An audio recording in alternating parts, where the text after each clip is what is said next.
What is up, everyone? Welcome to another video, and today we're going to be doing a tutorial like the same as last time. This is this tutorial is going to be like a bit of an easier profile picture than the ones that I did a bunch of speed arts on.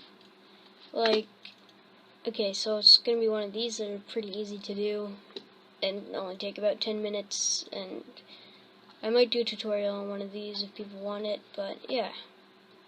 So first, what you're going to want to do is go onto here, and this is for free, and if you're not that experienced, you could use like Cinema 4D or something and use a good Minecraft rig to render your skin, but this is just easier. And yeah, so just search up novaskin.me, go into player skin editor, and sorry, my internet's kind of slow, so yeah, then right here, just delete all that and search up your name.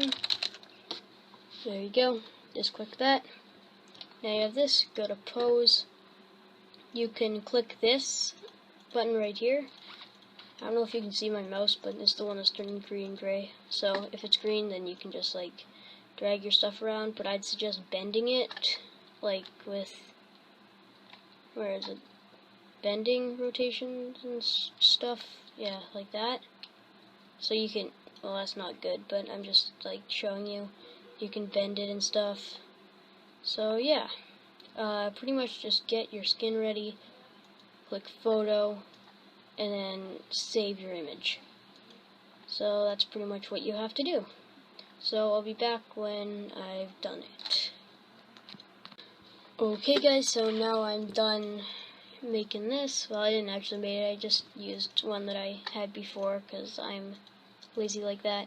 So yeah, pretty much you just want to have this, and then yeah, so you're going to want to go into paint.net, you're going to want to go to image, resize, and then make sure this is 800 by 800, the width and height, so it will fit YouTube, and make sure maintain aspect ratio isn't on, or else it'll always keep the 800 to 600 aspect ratio, which you do not want.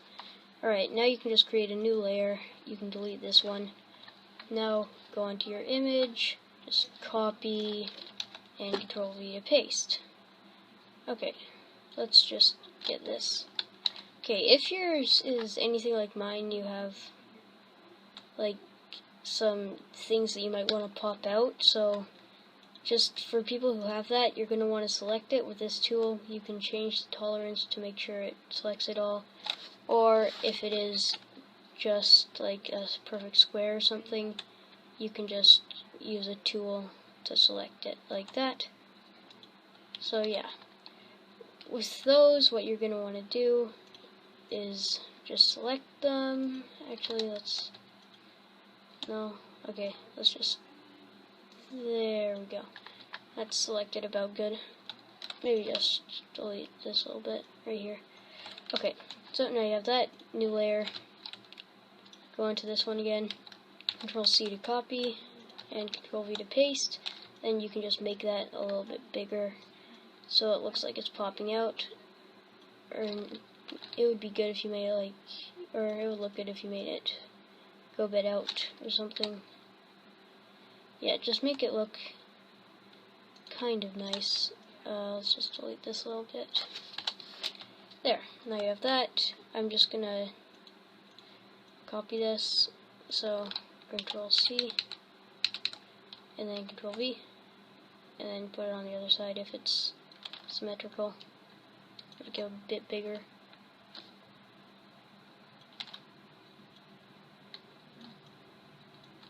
And hold Shift to keep it looking about the same, so it like keeps its shape and just makes it bigger.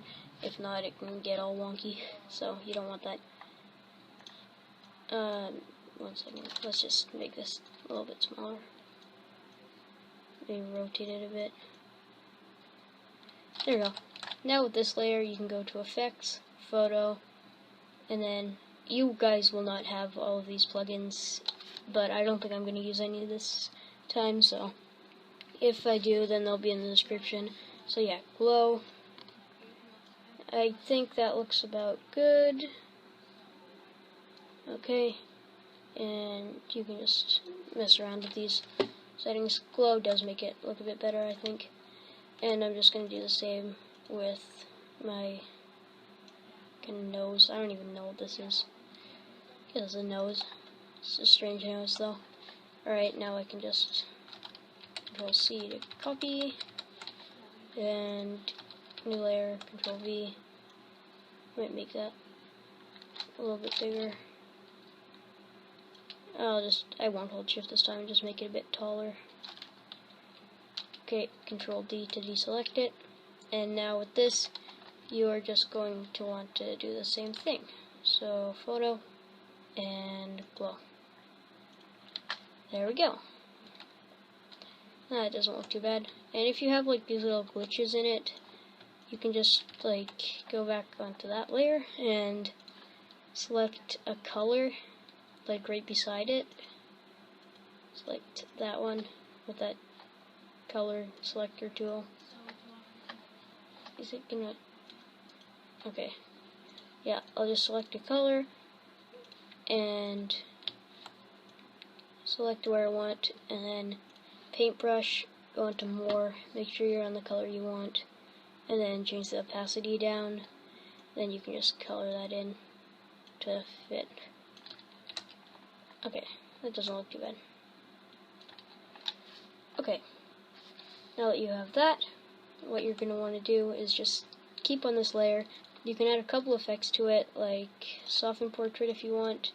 I think it looks pretty good. I'm going to turn my lighting and warmth down, because that's kind of what my skin is going for. You can do what you want. You can also try and add a glow. You can just mess around with some effects. So yeah, like that. Actually, you know, I'm going to add an outline first. So let's go to Object and Outline Object. Actually, I don't think you'll have this, so yeah, the plugin's just called Outline Object. Search it up on Paint.net. So, yeah, or the Paint.net forums, or just search it up in Google search, it'll appear. And then you can just install that. I'll show you how to get to where you install it in the description. Actually, I'll just show it right now, because I'm nice like that. So just go to your local disk C, Program Files, and then Paint.net Effects, and just drag and drop it into here. As you can see, I have a lot. You might not have as much. So yeah, just like that, just drag and drop it. So, okay, now you can go back to Effects, Photo, and Soften Portrait. You can add the outline if you want. I think it makes it look a little bit better. Well, I don't know. About the same, but it gives you an option. So there you have it. Now you can merge these layers down if you're done. You can do this if you want, you don't have to. And then you can just size it. Make sure to hold shift so it keeps its size, or not its size, its shape. And just size it so it looks pretty good. Alright, that doesn't look too bad. You can also add like other effects and stuff, copy, paste them on, but make sure they're always in new layers. So you can just move them individually, and they don't really interact with any other layers, or go over top or anything. Yeah, just make sure you put in another layer. So yeah, now you have that. You can add a new layer, make sure that's on the bottom of the other layer. Get your gradient, and select the color you want your background to be. Make sure the opacity is back up, and just make this whatever color you want. I think that might be okay. And you can select a gradient. I'd suggest the radial, because it makes it look a lot better than any of the other gradients, in my opinion. Well, yeah, why else would I be using it? But yeah, okay, now you have that. Do a new layer again, go here to this tool, and make sure you're on rectangle, and then you can make the size of your brush a bit bigger. Oh yeah, make sure your primary is on black too. Just make that a bit bigger. You don't have to hold shift for this, just make it fit around the edges of your thing. Okay, now you have that. Now go to Effects, Photo, and then Fade Edge. and just fade this in a bit, like that. Okay, that looks pretty good. Alright, now you're done. You can also add like other effects if you want, but yeah. Another thing you can do is like have a little effects folder. I suggest one if you're gonna start doing like art and stuff. It's really useful. Just copy paste a bunch of effects as much as you can from Google search. So yeah, just you can add whatever you want to it. Like background, for example. Let's add this. Copy it, new layer, and Control V, and just make that a bit bigger. And then, it's a bit bigger, so it shows that kind of bursting out from behind him. Makes it look kind of nice. And then you can go to layer properties, and additive usually makes it look pretty good. You can change the layer opacity down and up if you want. So yeah, that looks pretty good. And hope you guys enjoyed, hope it helped, and yeah. Actually, I'm going to put an outro on this video and not forget. It's going to be like right now. Okay, hope you enjoyed. Bye. Yeah.